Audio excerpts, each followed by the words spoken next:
We're back. All right. Okay. Technical difficulties, but we got to figure it out. So tonight we're going to talk about our topic for the month, which has been food is medicine.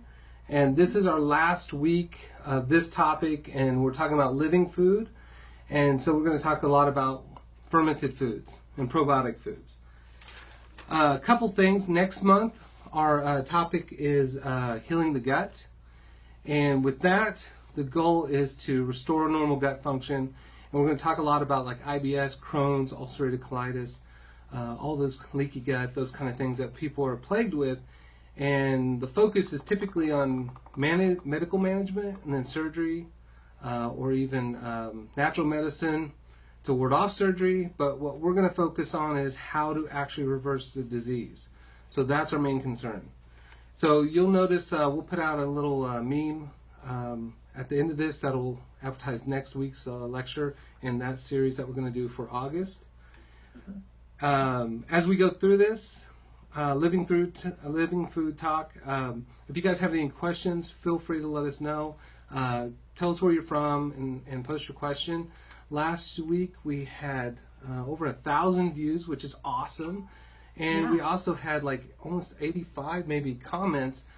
So we went through and actually answered all those even off the air. So yeah, so grateful to our listeners and viewers. Thank you. Yeah, it was great feedback too. So in this talk with food is medicine, living food, we're going to talk about probiotics and probiotic food. So we'll get started with that. I keep saying them. So, I'm sure a lot of you guys have had probiotic food, fermented food. Some of you guys probably made some. I think I was probably like 40 before I actually made my first fermented food, and I was scared to death. Like I thought, I'm probably gonna die if I drink this. You probably were. I probably was, but it was actually really good. It. And I found a person that did it all the time, Catherine, and she was so wonderful. I made my first batch of kombucha, and it has this big kind of white pancake called a mother or a SCOBY. And I made it, and I had no idea whether it was going to kill me or heal me. And so I had her come over, and she was so generous to come over and look at it. And she tasted it and smelled it, and she said, "That's fine, that's beautiful, it's awesome." So I've been doing a lot of that since. Even fermenting cabbage and fermenting pickles. So, a little bit of experience. And if I can do it, anybody can do it, because I didn't grow up doing any of this stuff. And then when our nurse, Sherry, she actually made her first batch of kombucha, she made me the guinea pig to try it. And I still wasn't confident back then, but now I feel pretty good about it. I even have a kombucha hotel where we have tons of different SCOBYs living in there, and it looks pretty cool. And thanks to Pat Hastings, who supplied me with her extra ones. That was very generous, and so when I did talks, I gave out some to them. So what's our first question? Well, I was just thinking it might be good to start with what are probiotics for those who have absolutely no idea. Yeah. What are probiotics? What is kombucha? Most people can't even say it, let alone know what it is. It's all hippie stuff. Totally. Hipster terminology. That's why we're into it. That's right. Well, probiotics are making huge headlines today. There's tons of research. Even Psychology Today is actually putting out a lot of research on psych stuff that we'll even talk about a little bit later, and how gut bacteria actually makes you feel. Probiotics, you know what antibiotics are. Anti means against, and biotics mean life. And so these are things that actually kill all these little creatures that live in your body. So like Zithromax and amoxicillin, things that you guys probably have heard of. What we didn't learn in school was probiotics. And pro means for, and so biotic means life. So these are things that actually help you live. It's amazing that I wasn't taught this, because when you step on a scale, according to Harvard, they had a wonderful talk about this, and 3 pounds of your body weight should be just bacteria. 3 pounds. That's a lot. That is a lot. And so, if we kind of map that out, for every 1 human cell you should have 10 bacterial cells. And so you're literally 10 times more bacteria than you are human, according to Harvard. So that's a lot. And it's creepy. Yeah, it's kind of creepy. There was a long time I couldn't eat yogurt because it was living, and now I'm like, I'm yogurt, right? So exactly. And even that, it's just this coating all over us, all on the outside, all the way through from mouth to anus. We're coated with all this good bacteria. And what it does for us is that the good bacteria actually is the big part of your external immune system. And so they fight the viruses and parasites and fungus and yeast. So you want lots and lots of good inoculation of bacteria to fight all the bad bacteria. So then you don't have to take antibiotics that kill both bacteria. The other thing is, we weren't taught this in school, but they actually digest quite a bit of our food. So they make enzymes that they produce to digest the bulk of our food, so we get the maximum amount of nutrition. There's about 18 inches that you have between the stomach and the rest of your small intestines, where you have the highest amount of absorption, and you want the most breakdown possible during that time, and probiotics are a huge part of that. The other thing is, they actually produce vitamins like B vitamins that make you healthy and happy. So when you are full of good bacteria and your gut's just coated in this stuff, they are pumping out B12 and B6 and thiamine and all these wonderful B vitamins that then go and make your brain work, keep you energetic, make you sleep well. They run all the pathways that are for stress, anxiety, mood, sleep. Everything that makes us feel great is actually from these little critters that make up the most of our cellular life on our body. So we already have these in our bodies, correct? I mean, we're just talking about that. Like, yeah. One of the questions that came up tonight was, do we naturally harbor probiotics in our bodies? And so the answer is yes. Yeah, a lot. Trillions and hundreds of trillions of good bacteria. And even bacteria like Clostridium difficile or C. diff, like that's a scary word in the hospital because that literally is bacteria that kills people. But when C. diff is with its buddies and in balance, C. diff actually makes B12 and keeps you healthy and happy. And so there's also the concern about balance of those. And what happens in hospitals is they give a wide spectrum antibiotic, they kill off all the good bacteria, they leave yeast and C. diff to fend for itself, and they go crazy. They're like Zach and Afkus on The Hangover, right? Without his friends keeping him chilled, he just goes nuts. And that's what happens. And that good bacteria then goes bad. I have a question, just one of my own. Sure. Should anyone ever take antibiotics? I know it's controversial, probably, but should anyone ever take antibiotics? So, we're one of the worst healthcare countries in the world, and we spend more than any other country. But we spend the most on technology, the most on pharmaceuticals than any other nation on earth. And where we rank number one, we're like 37th in quality of healthcare, 100 in delivery, I believe, from the last statistics. But when it comes to emergency medicine, we're number one. And that's where we actually get better investment. So if somebody's critical, that's a great place to get antibiotics. If I break my leg, I want to be here. But after my leg heals, I do not want to be here within what we do for healthcare. Mm-hmm. So the problem becomes with antibiotics, not so much of what antibiotics are, but the absolute overprescription of antibiotics. Mm-hmm. And that is the cornerstone of most of the health problems that we have, derived from killing off all the good bacteria. Mm-hmm. So even like ear infections, the standard of care is that you don't treat ear infections with antibiotics. You just do palliative care. And that's from the Journal of Pediatrics. And yet 60% of pediatric physicians will prescribe for ear infections.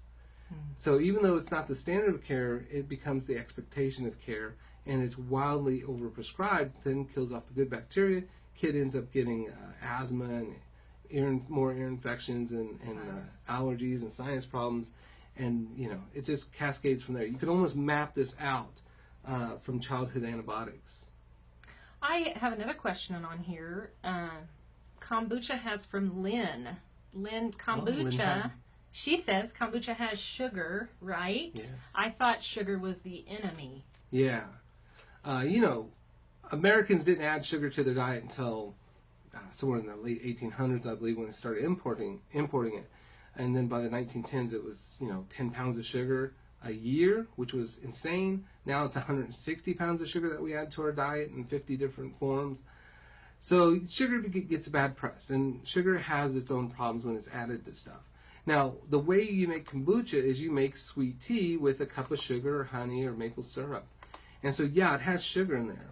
But what happens is the bacteria, and this is a great question, is that the bacteria then digests those sugars to produce acids.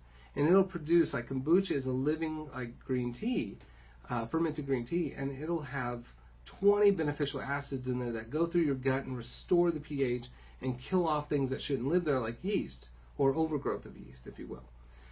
So the sugar, most of the sugar in there is going to be digested into acid. So if you drink your first brew kombucha, it's very acidic. Then what we do is we add fruit or some juice to it, maybe about a couple ounces, and then we pour in the kombucha to bottle it. At that point, we're actually putting juice into there. Now, theoretically, that little bit of extra sugar as juice would then be a source of sugar.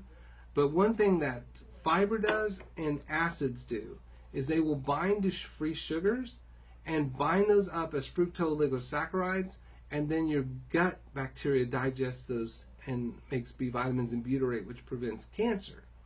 So most of the sugar from there should be fully digested, and then whatever we add to it later as in the form of juice or puree should actually go and feed the gut bacteria and not really raise your blood sugar. There's even studies coming out of the University of Arizona where they use apple cider vinegar, which is fermented apples, and they make a juice out of that, or fermentation drink out of that. And 2 teaspoons, 2 minutes before you eat is equivalent to lowering the blood sugar as much as glipizide. Wow. So 2 teaspoons of probiotics of apple cider vinegar. Oh, apple cider. And that's because the vinegar in there, the acids, will actually bind to those sugars that you eat in your meal, thus improving your blood sugar. Okay. Yeah. That's great. That's wonderful knowledge, because diabetes is Huge. rampant. Right. Yeah. So kombucha should be actually a good drink for even diabetics. Yeah. Dramatically better. Yeah. What else do we have? Well, I was wondering what types of probiotics are there. Like we were talking about kombucha, but where else can you find probiotics? Yeah, so Holly was generous enough to get some products that to show us here, and I got one that I drank today, which is green chia in kombucha. And again, this is a very simple drink. It's very healthy for you. And this one had chia in there, which are the very powerful anti-inflammatories because they're high in omega-3s and ALAs. And so this is a living drink right here, right? And Synergy is a good brand, but there's lots of other brands too. And that one, what flavor is that one?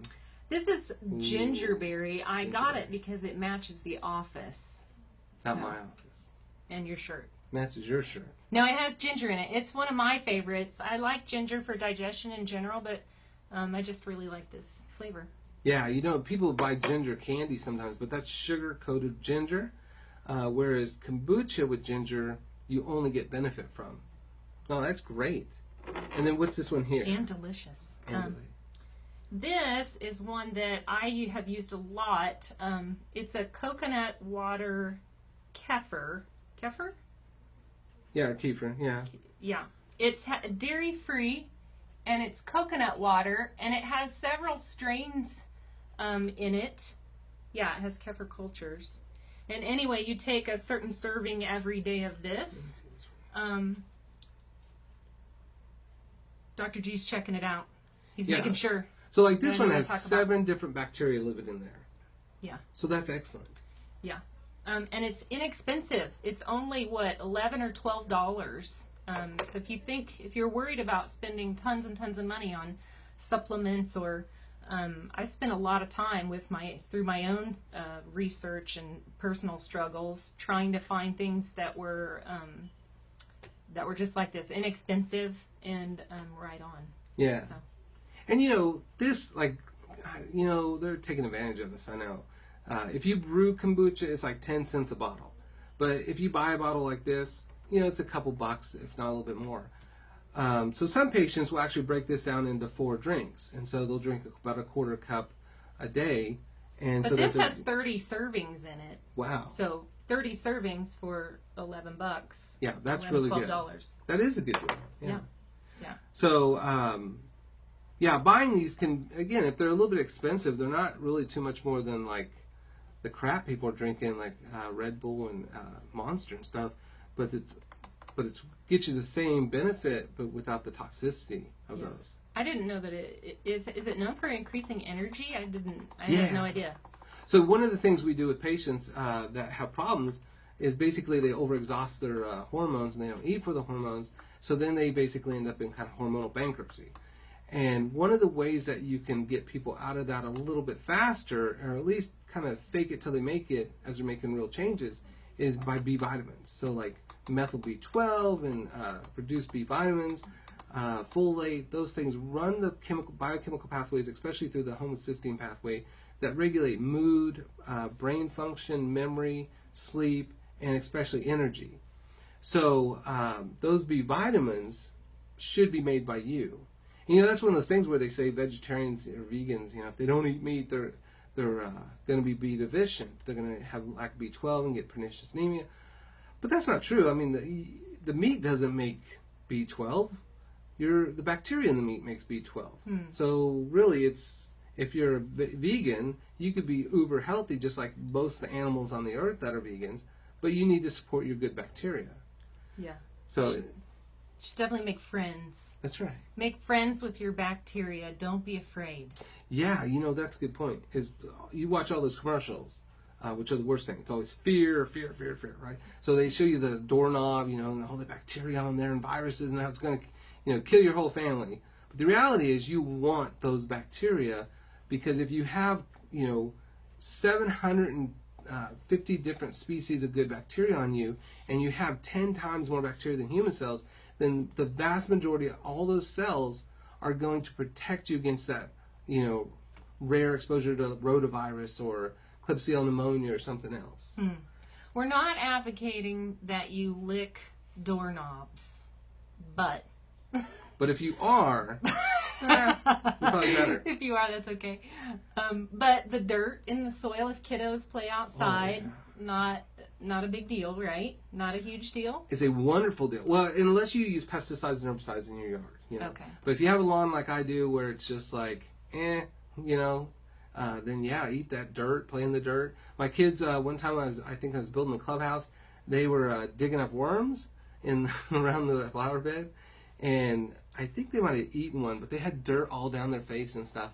And part of me was like, no, don't do that. And then the other part of me said, oh my gosh, you guys are getting inoculated with a ton of good bacteria. Keep doing it. I mean, mud pies, good bacteria. 1 cube of dirt, 1 inch cube of dirt, has over 5,000 probiotics in there. 5 different species of bacteria. For free. That's right. For free. For free. No pets in your yard, kind of. Jan says, oh good, I really don't like licking doorknobs. Yeah. Well, we understand. We have another question here on these types of probiotics. Rachel is asking, are probiotic pills just as good? So, first thing is you get your inoculation. So a good bacteria. So, probiotic drinks that we talked about. They might have like 5, 10 good bacteria in there. Something like yogurt has maybe 1 or 2 bacteria in there. Whereas a supplement, I know there's supplements that have 1, 2, 10, 15, all the way to about 38. So Garden of Life, Raw, they actually have 38 strains now. And Garden of Life has the soil organisms as well, I think. Right. So they have soil-based SBOs, or soil-based organisms, yeah. So they're always a good brand. Ultra Flora is a really good brand, or Ultimate Flora with the sun on it. That's a good brand. And they'll have about 15 to 18 strains. Women 50 and Wiser will have 33 strains. The reality is you're not going to get everything you need through a supplement. But for people that need that probiotic, to need that boost, that is awesome. So the first goal should be environmental. You know, not worrying about all the bacteria, you know, that's everywhere. You want all that. In fact, men's beards, this gives you a good excuse to kiss your husband. Men's bacteria, men's beards were found to have more bacteria in them than toilets, right? So they came out with this. Sounds disgusting, right? No, that's okay. Good toilets, right? It's good. No, that's do not lick your So toilets are bad. Bunch of nasty bacteria, lots of E. coli, right? But men's beards, although they have more bacteria than toilets, it's good bacteria. So that study came out, and so it's trying to gross people out, but it's actually a good story, right? So that's why I grew this massive hipster beard. Right. And then they came out with another study that they're actually culturing men's beards and finding strains of bacteria they didn't even know existed.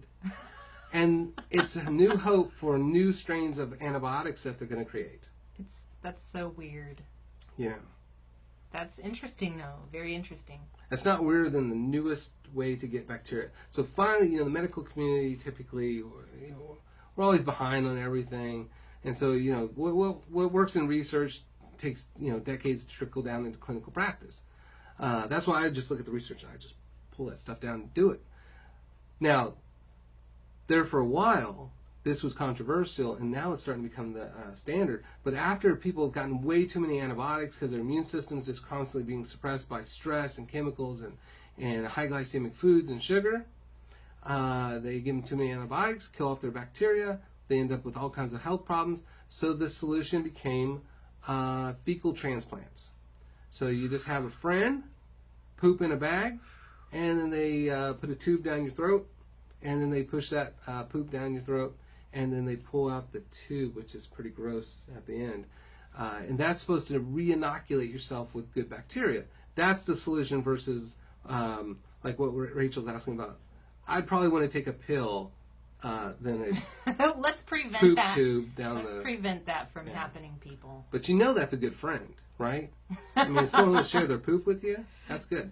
And so then they are making poop pills, right? And so they came with studies about this. Well, now they got pills that you can just take that are full of someone else's poop. So that's great. I'd rather take a probiotic, I think, than a poop pill. And what's even more disgusting is when the guy showing the poop pill was like, and then you take this poop pill. And he's wearing rubber gloves. So if this dude isn't going to touch this poop pill with his hands, I'm not going to swallow this poop pill or even put it on my body. That's when probiotics, that's a good idea, right? At the end of this video, I want you to count how many times Dr. G said poop pill, and whoever gets it right gets a prize. Just saying. Yeah. Okay. And the prize is a poop pill. A free bag of my poop for your inoculation. Whoa. No. I cannot get our comments to come up there. Oh. Maybe on the other one. Let's see here. So then you have environmental, and then you have probiotics. But that, you know, the fermented drinks that you consume or fermented foods that you have, they'll actually have 10 times the bacteria in there than you would in a supplement. So again, every culture has their fermented food. So like Germany has sauerkraut. Sauerkraut, yeah, or just grumpy Germans is a sauerkraut, right? Right. And then Koreans have kimchi. In Mexico, they have, I think, all the foods fermented, but especially escabeche, which is you can make a fermented salsa. And that sounds good. Oh man, our nurse Sherry, she made some fermented sriracha from scratch, pureed that up. Man, that was the best sriracha ever. So it was living. I don't know if you already mentioned this, but fermentation is the process, right? For creating probiotics. Yeah. And okay. Yeah, so you ferment it, and that's where the sugar comes in. What about like yogurt? So that tends to be a common thing where people are like, oh, it's okay, I eat yogurt. Yogurt typically is one acidophilus. And what's amazing, though, is they do all this research and they tout how wonderful like acidophilus is for curing all these diseases or for ameliorating them. And that's just one bacteria. That's one out of the 720 that are usually living in and on you. How many do you want? If someone's going to supplement with probiotics and they're working at it, how many strains should they have? So typically you want a minimum of like about 15 to 30 strains. So you can go high, but really you don't want to go lower than 10 strains if you're taking supplements. The other thing is the strength. And so I like to stay around 30 billion on up for therapeutic value. And so, I have patients, we go through their supplements and they'll have like, oh, this is really good. And it's like 3 strains at like 10 billion. And, that's just not enough for some people to overcome. So it's important that it's therapeutic dose and value that you're looking for with that, if you're going to do it through supplements. And then the food's 10 times more potent than the supplements, but you get a smaller dose of those probiotics. Smaller amount of strains. We found I went and looked around to find some yogurts that weren't necessarily your typical dairy yogurt. Do you want to talk a little bit about why the dairy-based yogurt might not be your first choice, or is? Yeah. So first of all, although yogurt's fermented, right? So it's got some good bacterial benefits. Unless it's pasteurized, then they kill it all.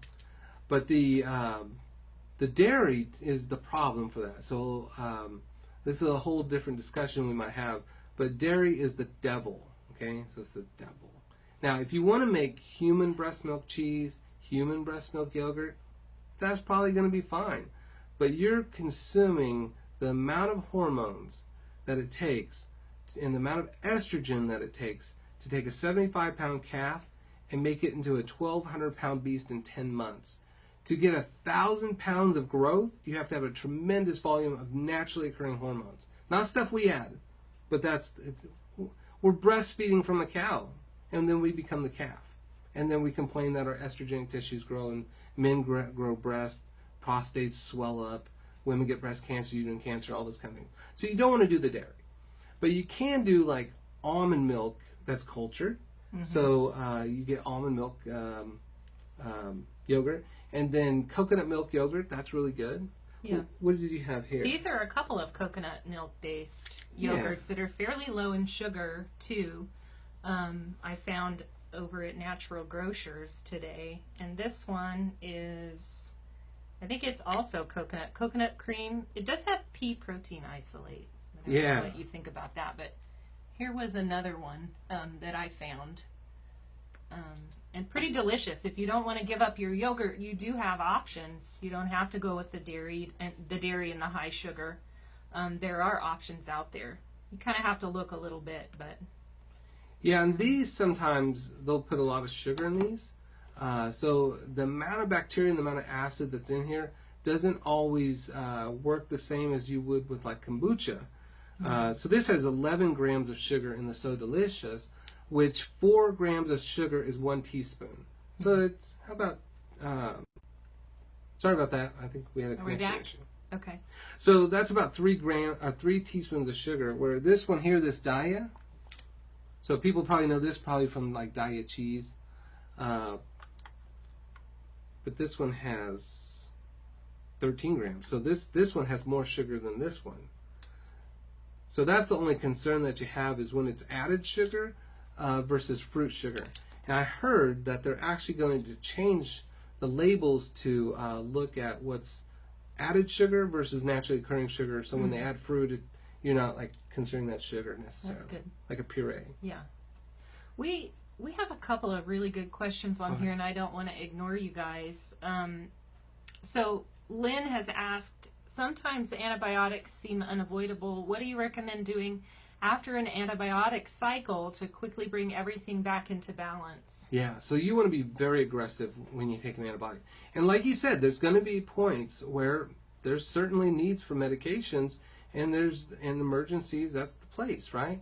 So if it's you have something going on, you take antibiotics, great. Now how do you rebuild the body? And you want to know that that wide spectrum is going to destroy the vast majority of your good bacteria, which is also part of why people end up with horrible diarrhea after antibiotics. So you want to do lots of fermented foods. You want to do probiotics at that point. Get a wide spectrum probiotic. So like me, myself, I might get something like Women 50 and Wiser. And I don't know why it's women, but women have one more probiotic in their supplement than men, but there's no gender-based probiotics. So Women 50 and Wiser by Raw or Garden of Life, it's a little bit more expensive, but it's worth it to get all those good bacteria in. And then as you feel better, I usually titrate back to just eating living foods and not being afraid of bacteria. Sorry guys about the labels that they're mirrored. Oh, so yeah. the brand was Daya and the other brand is So Delicious, dairy-free cultured coconut milk. And it's Greek style. Greek style. So os and sasalid. Yeah. Yes. You have to wear a toga while you're eating this.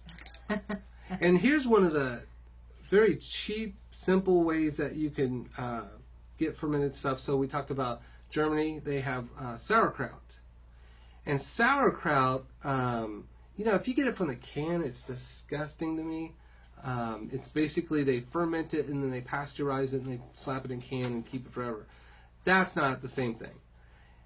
If you make living sauerkraut, basically all you're doing is taking a head of cabbage, shredding it up, putting it in some water and a couple tablespoons of salt, and you just sit there and knead it like you would dough, and breaking up that fiber in there, and then you put it in like a gallon jar, fill it up with water, and some people put a stone there. You can put a smaller glass jar in there to keep it underwater or submerged. And then you put like a little gas trap that looks like a little S, and that'll allow air to come out, and you have water in there, so then air can't get in. So it can't get infected, but it can release the air. Some people even put a balloon on top, and so the balloon will get really big as it fills up with carbon dioxide from the fermentation process, but it doesn't allow any bad bacteria or germs to get in there. Mm-hmm. So that's dirt cheap. That's the cost of a head of lettuce or a head of cabbage and 2 teaspoons of salt. I mean, that's crazy cheap.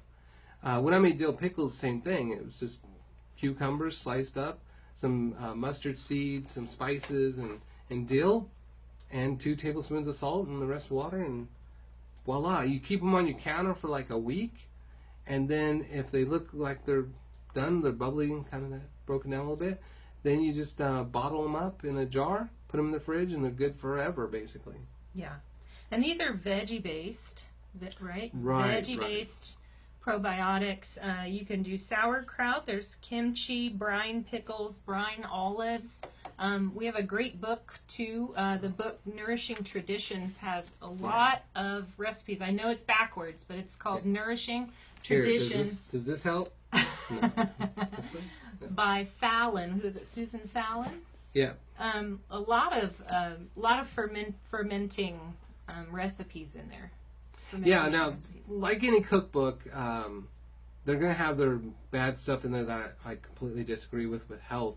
But there's a lot of good stuff in there, too. So all cookbooks, you have to kind of pick and choose. And you can probably find nowadays, I used to work for Barnes & Noble, and I'm sure that you can find a book that's just on pickling and fermentation. Go to your local bookstore and see what you can find. And online, there's a Facebook page that I follow. It's Donna Schwanke, I believe. And someone might, if one of you guys follow her, post hers on there so everybody can see.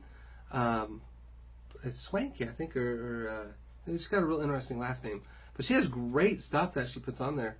And then I looked up, when I did mine, because I was scared out of my mind to do fermentation, I just looked up online, and I think Pinterest looked at a few of those. And then I found one website that was like 51 things to ferment, and it had it all broken down. And I just found the most simple description, and that's what I did. So, yeah, and something like, if you like spicy, like kimchi is awesome.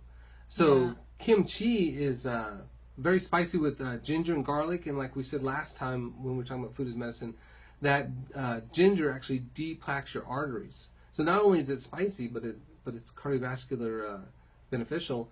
And the garlic has over 100 probiotics in there that kill yeast, bacteria, fungus, all the bad stuff.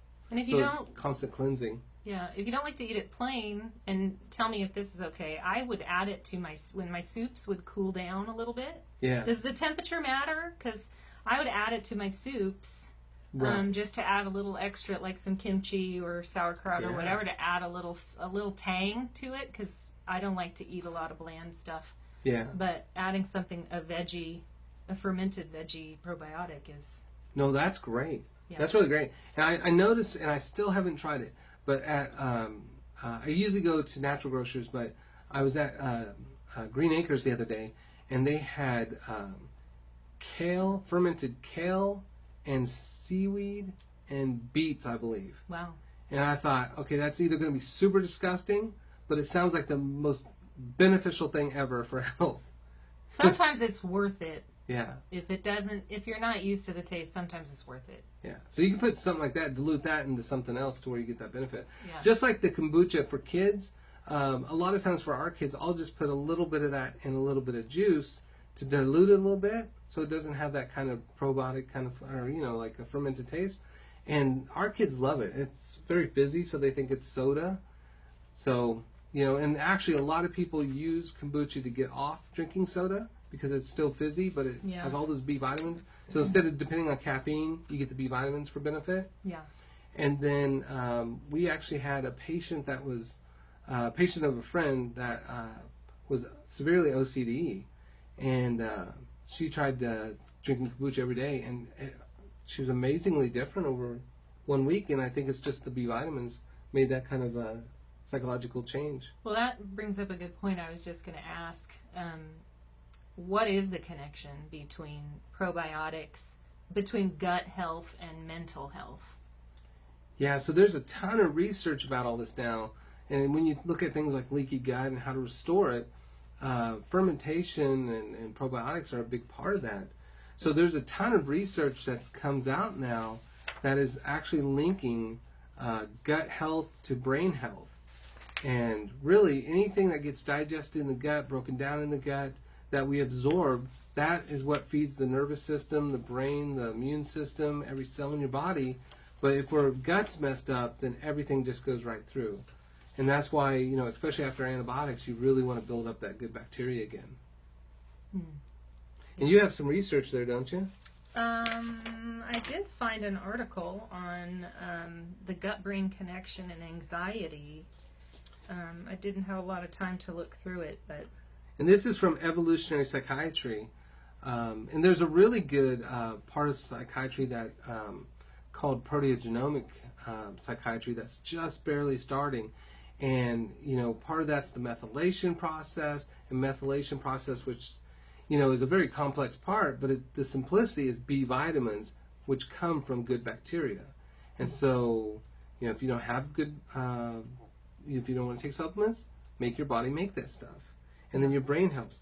But this one's really good. It talks about how probiotics are beneficial for brain function. And so that has to do with that homocysteine pathway, where we look at things like making SAMe for mood and sleep, and phosphatidylserine and choline for brain function. And all those are driven through the products or byproducts of probiotics. And one of the other cool things is, now this is a long way here. So we take fiber out of the food so it'll cook faster, and so we can have juice instead of puree. Then that raises blood sugar, so then doctors will recommend taking fiber. So then they sell you the fiber that they took out, and you put it back in, and they sell it as something called prebiotics, which is fructooligosaccharides usually. There's several different ones. And when your bacteria eats that... We've got a frozen video. Are we frozen right now, guys? Can you hear us? Can somebody type in and make a comment? Hello? How do you know that's frozen? It says, we've got a couple of comments that says your video froze. What should we do? There we go. Okay, so we're back up? again. Okay. Thank you, Okay. guys. Okay. So when you eat those prebiotics, that fiber that should have been in the food in the first place, it feeds your gut bacteria. And then your gut bacteria makes a chemical called butyrate. And butyrate then goes to a part of your immune system or your DNA called DNA polymerase. And DNA polymerase's whole job is to go through your DNA and make sure there's no mutations, no disruptions. And if there is, then all we do is that DNA polymerase chops that bad part out and fixes your DNA. This is how you anti-age, this is how you stay young and healthy, but most of all, this is how you prevent cancer. And it's one of those things where, it's just not adopted by the standard kind of westernized medicine until they come out with a drug. And guess what they did? They came out with a drug, butyrate. So now they can kill off your gut bacteria, and when you don't make butyrate and you get cancer, you can buy that from them too. Wow. It's messed up. So you want to eat your food. Keep it simple. Keep it simple. There was a couple more questions. So one of the questions some people have is how much? And really, it's not a matter of volume, but consistency. You always want this constant inoculation with all these variety of good bacteria. And again, most of the bacteria that you get is going to be from your environment. If you go like this and chew on your nails, you're getting lots of good bacteria. If you kiss somebody, lots of good bacteria. If you play with their beard, lots of good bacteria. If you play with cats and dogs, lots of good bacteria. So, that's the thing, is just not being afraid of germs. In fact, there's studies that show that people who don't clean their house very often actually have lower amounts of autoimmune disease because of that. Yeah. So, that's a good excuse, right? It is a very good excuse. Trying to have a lifestyle that's compatible with life and longevity right there. You're going to have to start talking to parents for kids all around the world. Yeah. And this stuff is especially good for us, but for kids it's a real must.